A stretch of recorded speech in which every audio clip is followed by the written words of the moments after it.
বুরহানুদ্দিন এই আর্তনাদ তিনি সহ্য করতে না পেরে তিনি আল্লাহর কাছে কেঁদে কেঁদে দোয়া করছিলেন।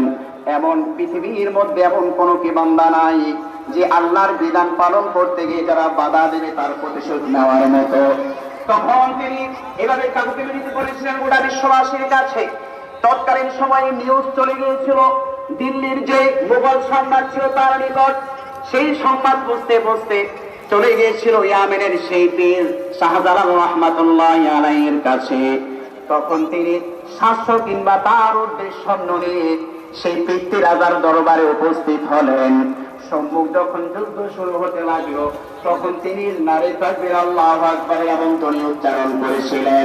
যে নারে তাকবীর আল্লাহু আকবারের ধ্বনির ফলে ওই পৃথ্বী রাজার মস্তকের খানখান হয়ে গেছিল। চিল্লায় বলেন ঠিক না বেঠে?